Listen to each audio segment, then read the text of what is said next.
ሰላም ጤና ይስጥልኝ ውድ የቻናሌ ቤተሰቦች፣ እንደተለመደው ዛሬም ለእናንተ ጠቃሚ የሆነ መረጃ መጥቻለሁ። ይህን ቪዲዮ ማንኛውም ወላጅ ለልጆቹ ምሳ ቋጥሮ የሚልክ ከሆነ ይህን ቪዲዮ ማየት መቻል አለበት ማለት ነው። ስለዚህ በዚህ ቪዲዮ ወላጆች ለልጆቻቸው ምሳ ሲቋጥሩ የሚሰሯቸው ስህተቶች ምን ምን ናቸው የሚሉትን እናያለን ማለት ነው። ከዛም በዘለለ እንዴት ነው ምሳቸውን ማዘጋጀት ያለብን፣ ምን ምግቦችንስ ነው ማዘጋጀት ያለብን፣ ለልጆች ምሳ ስንቋጥር ሊበላሹ የሚችሉ ምግቦች ስላሉ እነኛን ምግቦች መቋጠር እንደሌለባችሁ በዚህ ቪዲዮ እነግራችኋለሁ ማለት ነው። እናንተ ቻናላችንን ሰብስክራይብ፣ ቪዲዮ ላይክ በማድረግ አብራችሁን ቆዩ። በመጀመሪያ የምናየው የመጀመሪያው ስህተት ምግቡን ካዘጋጃችሁ በኋላ የምትቋጥሩበት መንገድ ነው ማለት ነው። ይህ ማለት ነው አንደኛ ምግቡ ከደረሰ በኋላ ከእነ እንፋለቱ ወደ መቋጠሪያው ወይንም ወደ ምሳ እቃው መግባት መቻል የለበት። ይህም ለምንድነው ስንል ምግቡ ከእነ እንፋለቱ ትኩስ ምግብ ከተቋጠረ ያ ምግብ እንፋለቱ በሚወጣበት ሰዓት ላይ ክዳኑ ላይ ላቦት በመስራት እንዲሁም በምሳ እቃው ውስጥ ከፍተኛ የሆነ ሙቀት እንዲፈጠር በማድረግ ምግቡ ቶሎ እንዲበላሽ ያደርገዋል ማለት ነው። ይህም ልጆቹ በባክቴሪያ ወይንም በአለርጂ እንዲጠቁ ያደርጋቸዋል ማለት ነው። ስለዚህ ምግባችሁን ስትቋጥሩ መጀመሪያ ምግቡ ከተዘጋጀ በኋላ ከበሰለ በኋላ መቀዝቀዝ መቻል አለበት። ይህም እንፋሎቱ ትንሽ ከበረደ በኋላ ወደ መቋጠሪያ እቃው ውስጥ በማስገባት እስከ ምሳ ሰዓት ድረስ እንዳይበላሽ ለማቆየት ይረዳል ማለት ነው። ስለዚህ በዚህ አይነት መልኩ መቋጠር። ምን ምግቦችን መቋጠር የለብንም የሚለውን ስንመለከት አንደኛ በወተት የተሰሩ ምግቦች። በወተት የተሰሩ ምግቦች ቶሎ ባክቴሪያ ስለሚሰሩ እነዚህ ምግቦች መቋጠር የለብንም። ሁለተኛ እንደ አይብ ያሉ ምግቦችን አብሮ ከምሳ ጋር መቋጠር።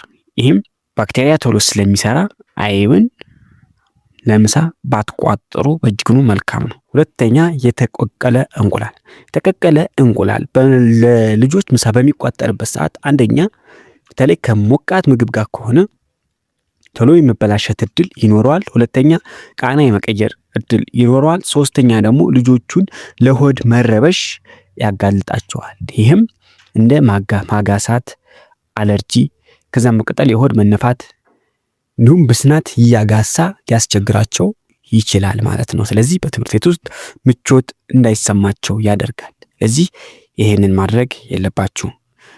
ሌላው እንደ ቲማቲምና ሰላጣ ያሉ ምግቦችን ከቲማቲምና ከሰላጣ ጋር የተዘጋጁ ሳንዱችም ሊሆን ይችላሉ። እነኚህን መቋጠር የለባችሁ። ቲማቲም በባህሪው ቶሎ ስለሚበላሽ ልጆቹ በባክቴሪያ እንዲጠቁ ያደርጋል ማለት ነው።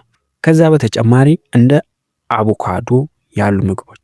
አቮካዶ ከተቆረጠ በደቂቃዎች ውስጥ አንደኛ ከለሩንም ቃናውንም ስለሚቀይር አቮካዶን ቆርጣችሁ በማዘጋጀት ወይንም ከሌሎች ምግቦች ጋር አብራችሁ አዘጋጅታችሁ ለምሳ ቋጠር የለባችሁም ማለት ነው። በስተመጨረሻ ሐብሐብ። ይህም ቢሆን ከቅዝቃዜ ከራቀ ቶሎ ስለሚበላሽ ቋጠር የለባችሁ። ሶስተኛ ላይ ከፍተኛ የስኳር ይዘት ያላቸው መጠጦችን ነው። እንደ ለስላሳ መጠጦች እንደ ጁሶች ያሉ መጠጦችን አብሮ ማዘጋጀት። እነኚህ መጠጦች በሚቋጠሩላቸው ጊዜ ሲጠቀሟቸው ቶሎ እንዲነቃቁ በማድረግ ወዲያውኑ ደግሞ የድካም ስሜት እንዲሰማቸውና ለትምህርት ያላቸው ፍላጎት እንዲቀንስ፣ ትኩረት እንዲያጡ ያደርጋቸዋል ማለት ነው። ስለዚህ እነኚህን መጠጦች ማስወገድ መቻል አለባቸው።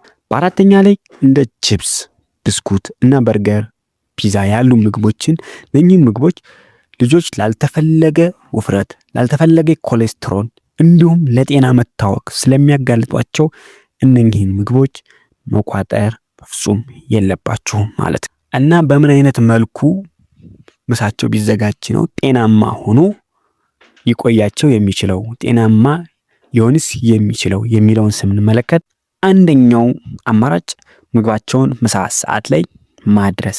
ይህ የመበላሸት ችግርን ሙሉ በሙሉ በመቅረፍ ትኩስ የሆነ ምግብ እንዲመገቡ ያደርጋቸዋል ማለት ነው። ሁለተኛ ሙቀትን መከላከል የሚችል ወይንም ምግቦች ቶሎ እንዳይበላሹ ሊያደርግ የሚችል የምሳ ዕቃ መጠቀም።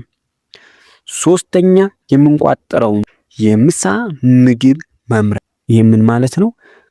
ካሁን በፊት ያነሳናቸውን ቶሎ ሊበላሹ የሚችሉ የማይመከሩ ምግቦችን ምሳ ላይ አለመቋጠር። ካስፈለገ እነኛን ቁርስ ሰዓት ላይ እንዲመገቡ ወይንም ማታ እራት ላይ ሲመጡ እንዲመገቡ ማድረግ። ነገር ግን በእነኛ ፋታ ቶሎ የማይበላሹ ቢያንስ እስከ ምሳ ሰዓት ሪዝ አድርገው የሚቆዩ ምግቦችን መጠቀም። ለምሳሌ እንደ ቋንጣ ፍርፍር፣ ኖርማል ፍርፍር፣ ዳቦ በለውዝ። የለውዝ ቅቤ ቶሎ ስለማይበላሽ ዳቦ በለውዝ ቅቤ መጠቀም። እንደ እንቁላል ፍርፍር ስታዘጋጁ እንቁላሉ በደንብ ድርቅ ተደርጎ በመጥበስ እሱንም ከዳቦ ጋር አድርጋችሁ በሳንዱች መልክ ማዘጋጀት፣ ቲማቲምና ሰላጣ ሳታስገቡ ማለት ነው። ሌላው እንደ ጨጨብሳውን በቅቤም በበርበሬ በደንብ ለውሳችሁ በማዘጋጀት እነኚህን የመሳሰሉ ቶሎ ሊበላሹ የማይችሉ ምግቦችን በማዘጋጀት ጥሩ ምሳን እንዲበሉና እንዲመገቡ ማድረግ አለባችሁ ማለት ነው። ሌላው የሚጠጣን በተመለከተ ንጹህ ውሃ ብቻ ነው ማዘጋጀት ያለባችሁ። ምን ጊዜም ለልጆች ከምሳ ጋር ስትልኩ ንጹህ ውሃ ብቻ ነው። ሌላ ጁስ፣ ለስላሳ ምንም ስለነሱ ስለማይጠቅማችሁ ይሄንን መላክ የለባችሁ። በተጨማሪ ደግሞ እንደ ተጨማሪ ምግብ ከምትቋጥሩት ምሳ ጋር እንደ ተጨማሪ እንደ አፕል፣ ሙዝ ያሉ ፍራፍሬዎችን አብራችሁ መላክ። ስለዚህ እነኚህ ደግሞ እንደ ቢፎር ፉድ አፍተር ፉድ ልጆቹ መጠቀም ይችላሉ ማለት። እናም በእንደዚህ አይነት መልኩ የልጆችን ጤናማ የሆነ አመጋገብ ለመከተል ይረዳችሁ ዘንድ በእንደዚህ አይነት መልኩ ምሳቸውን መቋጠር መቻል አለባችሁ ማለት ነው። ለዛሬ ያስኩላችሁ መረጃ ይሄን ይመስላል ማለት ነው። ቻናላችንን ሰብስክራይብ፣ ቪዲዮውን ደግሞ ላይክ ማድረጋችሁ እንዳይረሳ። አመሰግናለሁ ባይ